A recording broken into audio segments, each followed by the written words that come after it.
আমাদের দলে আপনারা আওয়ামী লীগ থেকে আসবেন। আমাদের দলে যারা আওয়ামী লীগ থেকে আসবেন আপনাদের দায় দায়িত্ব আমরা নিব। আপনারা আওয়ামী লীগ থেকে জামায়াতে যোগ দেন, বিএনপি থেকে জামায়াতে যোগ দেন, আপনাদের দায়িত্ব আমরা নিব। এভাবে নিজ দলে ভেড়াতে আওয়ামী লীগ ও বিএনপি নেতাকর্মীদের আকৃষ্ট করার চেষ্টা করছেন বাংলাদেশ জামায়াত ইসলামের কেন্দ্রীয় মজলিসে শুরা সদস্য ও চাঁপাইনবাবগঞ্জ ৩ আসনের সাবেক এমপি অধ্যাপক লতিফুর রহমান। যে কোনো দায়িত্ব আমরা নিব ইনশাআল্লাহ। গেল মঙ্গলবার বিকেলে চাঁপাইনবাবগঞ্জ সদর উপজেলার চরবাগডাঙ্গা ইউনিয়নের ফাটাপাড়া মদন মোড় এলাকায় এক উঠান বৈঠকে অধ্যাপক লতিফুর রহমান এসব কথা বলেন। তিনি বলেন, নবাবগঞ্জের সব সমস্যা এখন লতিফুর রহমান দেখে। যারা আওয়ামী লীগ থেকে এসেছেন নির্দ্বিধায় থাকবেন। আপনাদের বিষয়ে আইন, আদালত, কোর্ট, থানার দায়িত্ব আমরা নেব ইনশাআল্লাহ।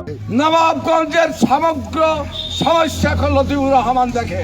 অধ্যাপক লতিফুর রহমান আরো বলেন, আল্লাহর দল ছাড়া মানুষের গড়া দল করা যাবে না। এটি আমার কথা নয়, কোরআনের কথা। তিনি বলেন, আমরা আওয়ামী লীগ ও বিএনপির লোকদের দাওয়াত দিচ্ছি, আমরা হিন্দু ভাইদের প্রতি দাওয়াত দিচ্ছি। আজকে তারা দলে দলে দাখিল হচ্ছে। এ সময় আওয়ামী লীগের নেতাকর্মীদের ডিস্টার্ব না করতে প্রশাসনের দিকে হুমকি ছুড়ে দেন তিনি। জামায়াত ইসলামী এখন আর আগের মতো নয়, বরং আগের চেয়ে অনেক শক্তিশালী বলেও মন্তব্য করেন তিনি। আপনাদের দায়িত্ব সৈন্য জামায়াত ইসলামী আইডলা। এদিকে অধ্যাপক লতিফুর রহমানের এমন বক্তব্যে জনমনে তৈরি হয়েছে মিশ্র প্রতিক্রিয়া। রাজনৈতিক স্বার্থ হাসিলের উদ্দেশ্যে নিষিদ্ধ ঘোষিত আওয়ামী লীগ সহ ভিন্ন দলের নেতাকর্মীদের এভাবে দলে টানার আহ্বান রাজনৈতিক শিষ্টাচার বহির্ভূত বলেও মন্তব্য করেছেন অনেকে।